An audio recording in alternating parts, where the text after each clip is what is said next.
The time has finally come for me to talk about my Miss Supranational Namibia experience that I recently had.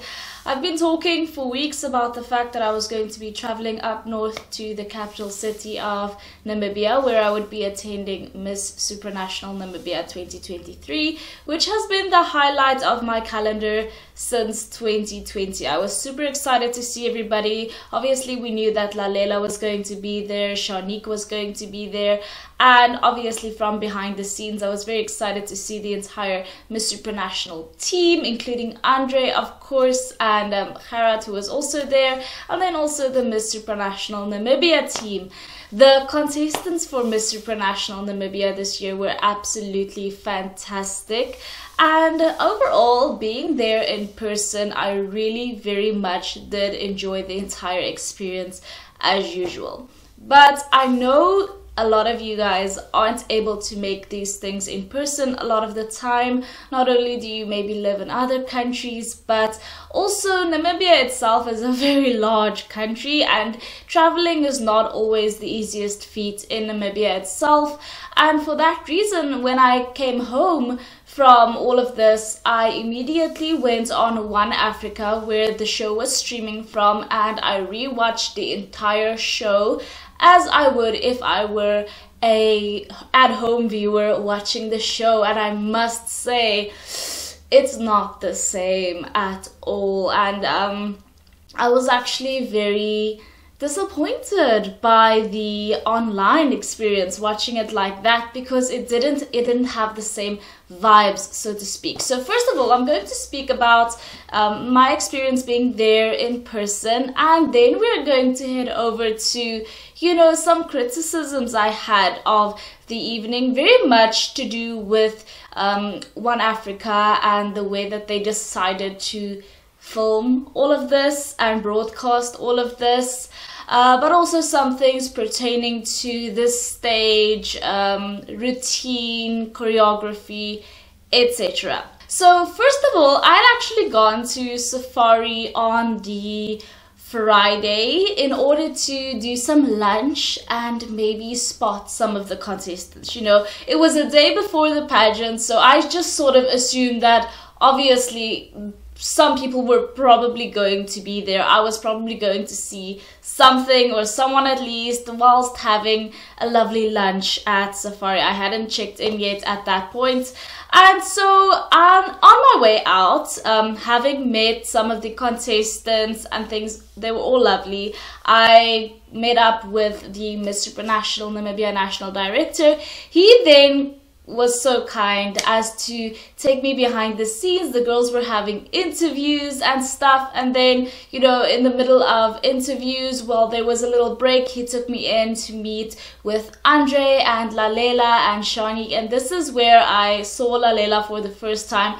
Obviously so gorgeous, so beautiful, literally just a very beautiful woman, and we got some little pictures and things, but that was about that for the Friday. The next day I was there at like 1, ready to check in at 2 and just relax and have a good time in anticipation for the pageant, which was going to be happening that evening. And so I got ready at the hotel and went over to the conference little center where the pageant was being held. And I must say that the Safari Hotel was lovely. The hotel itself, which I think is going to become the new permanent home of Miss Supranational Namibia, perhaps in the same way that, you know, the country club in Windhoek is the permanent home of Miss Namibia. I think that Safari is very much going to become the home of Miss Supranational Namibia. And I must say that their sort of conferencing accommodations was perfect for what Miss Supranational Namibia was. They have these very large rooms, and the walls can actually be taken out in between these large rooms to make them even larger, and that's just fantastic. And outside of these rooms there are these huge hallways with a bar, and we were getting served pre-drinks, and everything was just lovely. The atmosphere was fantastic. So we entered the sort of room where the pageant was going to be held, and I was actually seated with Sleigh, who of course is International Operations Manager for Miss Supranational, which is huge, as well as the president of Miss Supranational, Gerhard von Lipinski. I was so excited for this.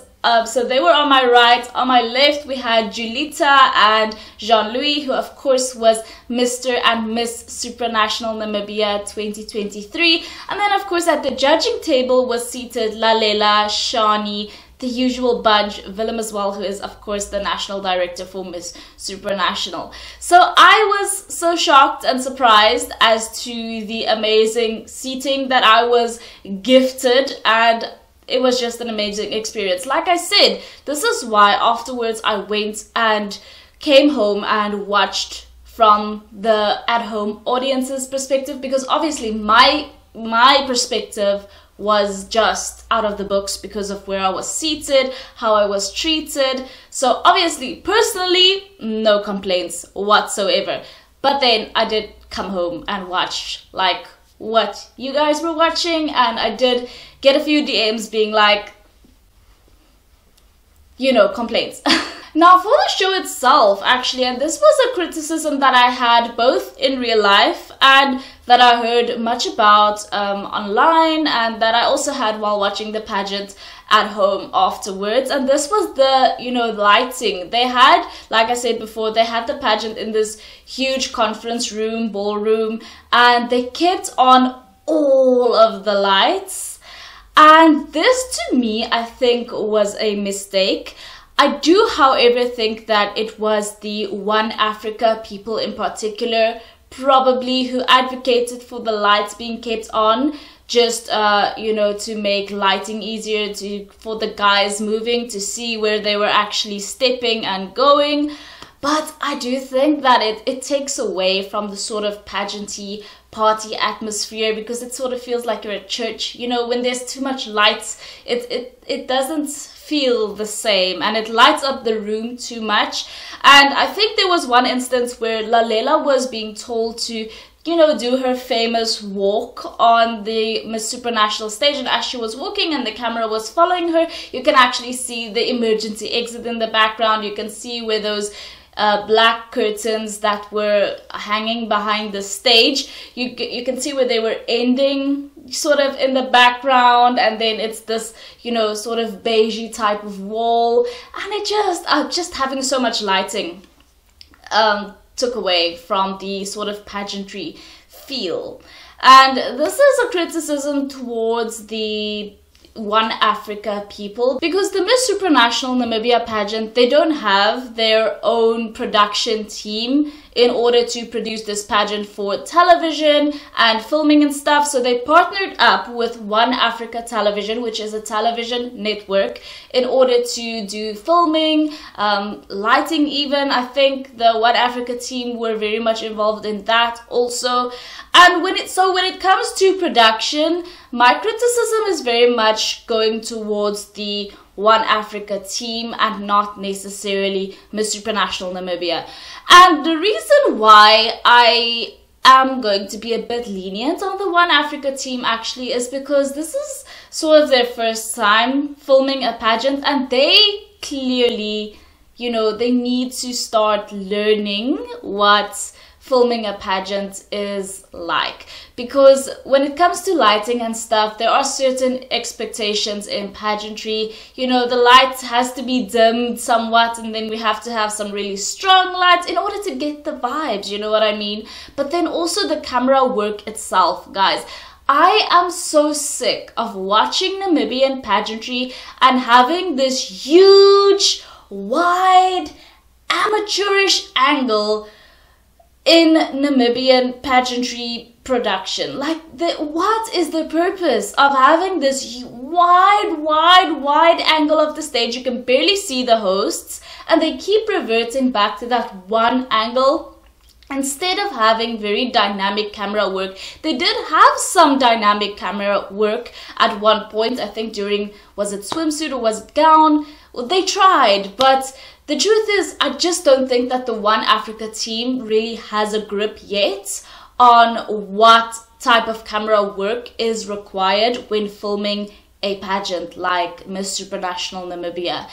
Another thing that really bothered me, right, and this is not the fault of the One Africa team, so I'm gonna give them a break for a little bit, but like the walks, the choreography when it came to walking, there were too many people on stage at once. And this is a complaint not with opening number, because with opening number we are used to seeing a lot of people on stage, but with swim and gown, because the stage had sort of a T layout at the back, but it also had this T at the front. But what bothered me was these two little arms that they also had sort of in the middle of the stage. And what ended up happening was girls would walk, they would stand on the one little arm, then they would move on to the other arm, and then they would eventually get to do their walk in the center of the stage at the front. This took away so much of the enthusiasm, because you can see a girl coming from a mile away and then she first has to wait. It's like they were standing in line, you know. None of the girls really had to have their moment. None of them really got to have their moment. I was sitting front row and I didn't feel like anyone had a moment, because all of them, you could see them coming from a mile away. It took away from the excitement, the anticipation for these women. And it would have been much better if they just came out one by one, did the whole walk from the back, you know, straight down the runway, did their things on the little T at the front, and then went all the way back, and then the next contestants come out. Because one thing that also was a bit perplexing about the show to me is I felt like we got to see a lot of the hosts and not so much of the contestants. And I felt like the hosts really had to struggle for things to say, and they engaged with the audience quite a lot, which, you know, it's very funny and engaging if you're part of the audience, but if you're watching from home, that can get quite annoying. I love the hosts, by the way, Odile and Adriano, they're my favorite people, but I don't know if I'm misreading the situation or if I misread. It felt like they were struggling for things to say and topics and things. They were very entertaining, but just from my perspective, it felt like, you know, it would have been better off if all of the contestants just took their time walking their whole walk, did their things on the T's, and then walked all the way back. Yes, that would have taken more time, but the hosts were struggling for so many things to say and everything that I feel like it would have made a lot more sense. Because if you think about it logically, right, they could have actually even done swim and gown back to back, because if the first girl, Aina, she came out and did her swim thing, she did it all the way to the front and then came back, right? She would have then had enough time when waiting for the other 19 contestants to do their whole swim routine to change into her gown, and then she could have been even the next one up right after the last person did their swim routine. I just think that it was a misuse of time, really, because if the pageant was supposed to be a certain length, a certain time, then they could have just as well had the contestants do their own thing one by one by one. I don't know. The routine wasn't for me. I don't like too many people on stage being distracting. I already felt like the spotlight wasn't on the contestants, literally, because of all of this excessive lighting in the room. And even on top of that, there were so many people on stage that there were like 5 people in between the person that just entered the stage there, and then they have to go stand on this one little block, and then they have to move to the other block, and nobody got a moment that way. And it's so sad. It's so depressing actually. But other than that, the evening was beautiful. Like I said, being there in person, fantastic. It couldn't have gone better for me personally, being there in person. It's just there are some decisions that have been made, like the lights staying on and multiple contestants on stage at once, and then, you know, decisions to make contestants do this, you know, routine that goes pretty fast, and then having the hosts, you know, struggling to think about what to talk about and engaging a lot with the audience as a result. Those types of little things that can be easily tweaked. I think from an objective perspective, while watching the One Africa stream, these are things that came to mind that perhaps didn't even come to mind at all as I was sitting there enjoying myself as a person attending this pageant. Just as a person who was watching from home, trying my best not to feel the feelings that I was when I was sitting there in person, having a marvelous time. I think that as a person watching from home, these might have been some of the biggest concerns that people might have had.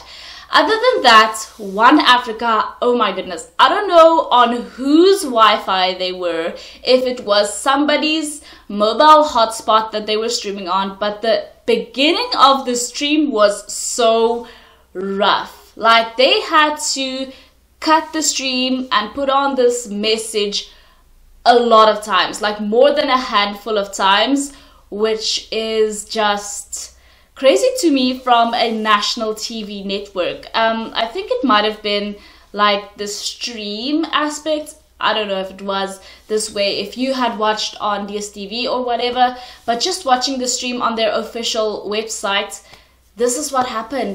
But it was especially bad in the beginning. However, I did enjoy myself a lot at the pageant. Now, if we have to talk about the pageant itself, you know, like the pageant items, meaning opening numbers, swim and gown, and also Q&A and stuff, let's get into all of that. So for opening number, the girls were all wearing these different dresses, and they were doing opening number in heels, which I think was a bit of a strange decision, because it was clear that, you know, the girls were supposed to be dancing, but they weren't really dancing a lot, or, you know, capable of movement a lot. Granted, these girls have been working hard, but then again, I think that perhaps they would have been better off doing opening number in some sneakers, because later on they did this other segment, of course, in their BMW little tank tops and jeans, and they had sneakers on there, which I don't really think makes a lot of sense, because they didn't really have to do a lot of movement in that segment. I mean, in fact, that segment was just a video of them playing, them coming up to the microphone, saying something, and then walking, and then, you know, standing on their spot and then walking back. That would have been much better executed in their little tank top, jeans and heels, and then the opening segment where they were supposed to be dancing would have been much better off with that little dress they were wearing and some sneakers for, you know, ease of movement when dancing. Speaking of dancing, there were some performers. I thought they were great, but there wasn't a lot of entertainment. Okay, so I remember last year at Miss Supranational Namibia, last year's show was just amazing, and they had such great entertainment, dancers. I would love to see some dancers at Miss Supranational Namibia. Granted, the stage this year was a little narrow for too many dancers, but I just felt like, you know, especially because of the lights, guys, I keep going back to the lights, but the lights really felt like I was at some sort of conference, especially watching it back on the One Africa stream. I really felt like not cutting the lights was a mistake, but then again, I really feel like it was perhaps the camera people perhaps saying that that wasn't the best idea, but then again, you could have compensated with some more stage lights. I don't know what the situation was. All I know is that I definitely think that it would have been better without all of the lights. Okay, where was I? Yeah, it just felt a little bit bland at points, especially when watching back. Obviously, when you're there, you're caught up, you're starstruck because Lalela is sitting right there and everyone is having a good time and wine is flowing and food is being eaten. But watching from home, I feel like there are a lot of criticisms about the whole setup as a whole. So yes, I would have loved to see some more dancers, but the stage was a bit narrow, and that's because of how the room is formed. I mean, last year the pageant was being held at SKW, which is this sports thing basically, and it's like a huge circle type of block thing. It's like, it's wide, it's also tall, the roofs are really high up, and you know, it's actually a great venue for a pageant. But at Safari, the room is really long and narrow basically, meaning that the stage will also have to be long and narrow because that just makes sense. But I feel like it was such a shame that the stage was so long and narrow, and that I feel like they could have actually done a bit, you know, more at the base of the stage in order to make more space, perhaps some dancers or something, you know. But besides that, I still had a great time. And okay, so we have to move on to swimsuit. For the swimsuit, the girls were supposed to be wearing blue, and I noticed that a lot of the girls probably borrowed some of their swimsuits from the Miss Namibia 2019 friends that they probably have. Michelle probably wore her own one. Not 2019, sorry, 2021, because they must have those swimsuits with the little ruffles and they were all blue. There were a lot of girls wearing those exact ones on the Miss Supranational Namibia stage. You're not slick, I see you, I know where your swimsuit was from. Of course, Michelle wore hers, but that's fine, you know, it's fine. You needed a blue swimsuit, you got a blue swimsuit, and that's that. I enjoyed the swimsuit segment for the fact that, you know, we got to see the contestants. I feel like, again, I feel like we didn't get to see the contestants that much. And like I said earlier, I would have preferred if each and every contestant got to do their entire walk down the ramp, did their thing on the tee, and then go back, instead of doing this 1-1, 1-1, 1-1, and then everybody walks back.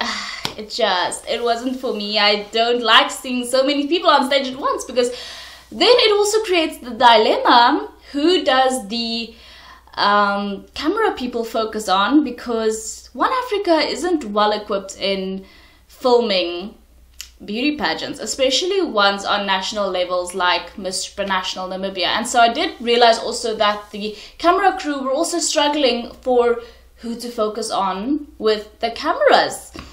Yeah, but other than that, the swimsuit segment was fine. Nobody really was bad. I don't really have any criticism towards any of the contestants, because in my view, all of the contestants this year for Miss Supranational Namibia, you know, did what they were told to do and what they were supposed to do. And so for that reason, I will reserve my criticism for the gown segment, because I do have some things to say there. But when it comes to swimsuits, you know, there were some familiar swimsuits, but it's not an issue. And I just basically have an issue with the girls not getting their moments and not getting to walk the entire ramp alone, doing their thing, and then going back alone, and then giving the next one an opportunity to do her thing alone. So when it came to evening gown or formal wear, because remember we do have 5 boys as well, the only person who comes to mind for some criticism with her gown, I think, is Stella Da Costa, who had this gorgeous red gown that was very much giving Gerhard could see her, you know, with the beading, but it was just too short. I would have loved to see that gown hit the floor, but it was like ankle length. It would have been so beautiful. It was a bit longer, but she did end up making top 5, so that's amazing for her, and she does look so stunning in red. The dress should, I think, also have been a little bit tighter. It was very amazing when she turned around and it showed like her whole back. That was stunning, but just for me it was the length, the fit a little bit. With Michelle also, I felt like she stunned so many because she was the first of 3 women to come out in this gorgeous royal blue gown, but I felt like hers needed a little something extra. It had this sort of sparkly band, but then I felt like the rest of the dress was just plain fabric. It could have used something like a cape perhaps, just a little bit something extra, perhaps sparklies all over. But then again, she also, you know, she wowed the crowd when she came out in the blue dress regardless, and she also did make top 5. Speaking of blue dresses, then Rachel came out in this stunning sequin royal blue dress, and right after her, Tiffany came out in a very similar sequin royal blue dress, and I felt devastated for these 2 girls being back to back, because I felt like individually these 2 girls were such standouts. Rachel is such a gorgeous woman, and then Tiffany, of course, also looked stunning with the hair. I mean, she has this insanely long hair, and I just felt like, oh, such a shame that these 2 women had to come out back to back after each other, because it did dampen the excitement for both of them at the end of the day. But then again, when it came to gowns, I did feel like Milka's was incredible. I don't know where she got that gown. That gown is so amazing. Milka's gown was so stunning. And then we also had Tamsin. Tamsin, of course, I've been saying this, most beautiful face of the year. She wins. If there was a category for beautiful face only, I feel like Tamsin would have won that this year. Her gown was stunning, but then she turned around and there was this eyesore of a sort of corset tee type of thing on her back, which looked like it wasn't supposed to be there. But other than that, from the front, her gown was so gorgeous. So yes, that's my opinion on the gowns. The guys, obviously, they came out in suits and whatever, so there was that. And so the top 5 was called. I don't really have a lot of issues with the way that any of the top 5 answered their questions. For me, they all answered pretty okay and as expected, except for Michelle.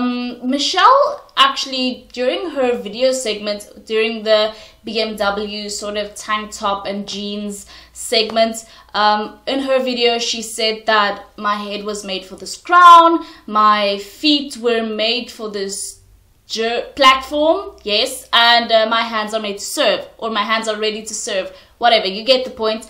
And when asked how she would use the Miss Supranational Namibia platform to better society, she just repeated that exact same phrase, which everyone had already heard earlier in the evening during her video. So I don't know, maybe she was nervous, maybe she's just like, oh yeah, I remember coming up with this genius thing that I said that one time, let me just repeat that. I know it's very stressful being on stage answering top 5 Q&A. So there was that, which was a bit, you know, I wish she would have said something perhaps different, or perhaps have said that same thing but just elaborated a bit more. My head was made for this crown, my feet was meant for this platform, and my hands are ready to serve. My head was made for this crown, my feet was meant for this platform, and my hands are ready to serve. Thank you. And so the winning girl, Romiley, was asked how she would describe Namibia to the rest of the world. Of course, she said something about the desert, and then she said, and I show it in my hand like this, right? So it makes Namibia, you guys get the point. And I thought that was pretty okay. I would have added something about the Namibian people, because I do feel like when foreigners picture Namibia, oftentimes, of course, the Namib comes to mind, wildlife comes to mind, but I feel like what truly makes Namibia home is the people. I mean, you're always greeted with a warm smile, friendliness, kindness, and that's truly what makes Namibia Namibia. So I would have, if I were Romiley, said something about that, because that's truly what makes Namibia a pleasant place to be at. So of course, Romiley is the next Miss Supranational Namibia. She's going to be walking in the footsteps of Yana Hainish, Chanique, Rabe, Julita Kitwe Mangula, and I'm so excited for her. She has something so natural about her, and I'm interested to see how the Miss Supranational Namibia organization is going to work with her particular charms and gifts that she already possesses in order to transform her. Keep in mind, Miss Supranational is happening in July, so there's not that much time, and you know, obviously they're going to take Romiley through this transformational journey like they did Shani, like they did Julita, like they did Yana, obviously, and I'm excited to see that. Then we also have our Mr. Supranational Namibia this year. I hardly talked about the guys, but we have Malan, obviously representing Namibia at Mr. Supranational Namibia this year, which is also exciting because he actually attended the same school as me and Shani, so I'm excited to see what he's going to do with this platform and title as well, especially internationally. And another interesting thing that happened at the show, which was so heart-wrenching and I almost forgot to mention it, was that our previous Miss Supranational Namibia, Julita Kitwe Mangula, became only the second woman ever to be presented with the Woman of Substance Award by the Miss Supranational organization. And I think that is so beautiful. Obviously, everyone in the inner circle knew that she was getting this award except for her. And so she thought she was just going on stage, la-di-da, just for the fun.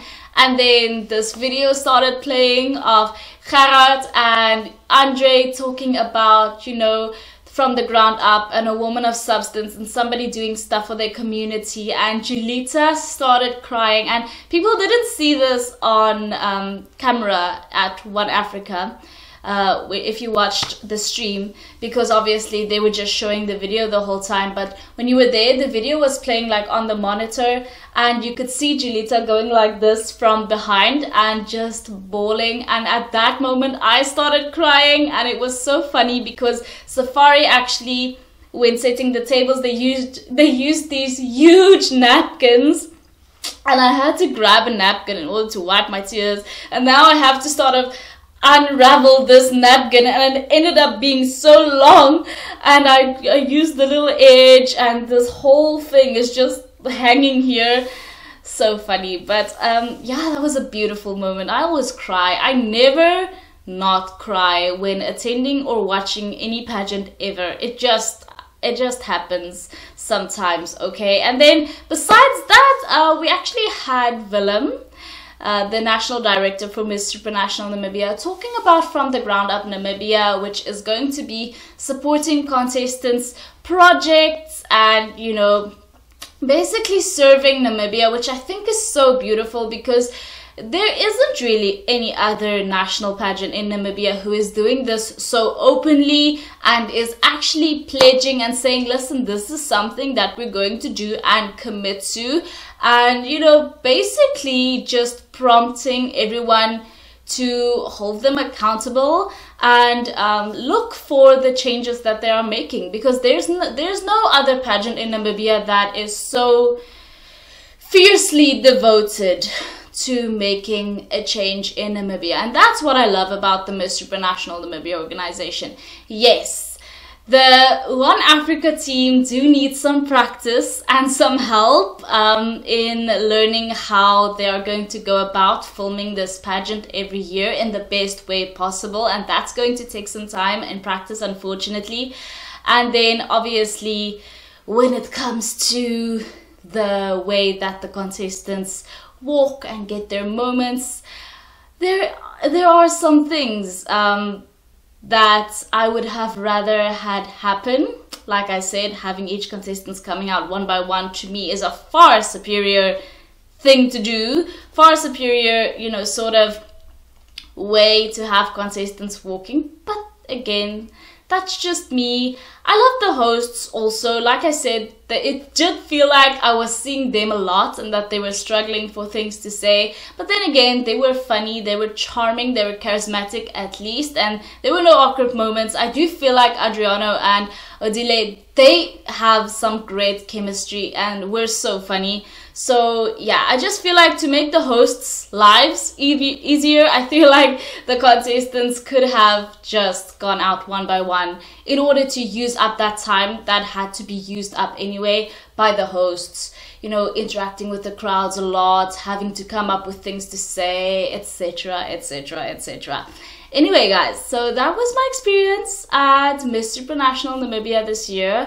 It was actually divine. I enjoyed myself so much. They'll definitely be seeing me next year and the year after that and the year after that. This is pretty much the only pageant that I go and see in person, just because I have so much fun. I love the people there. But let me know what you guys think about Namibia's new reigning Supra royalty, Miss Romiley Hoffmann and Mr. Malan van den Merwe. I would love to know. Thank you guys so much for watching. If you haven't already, please subscribe and I will see you in the next one.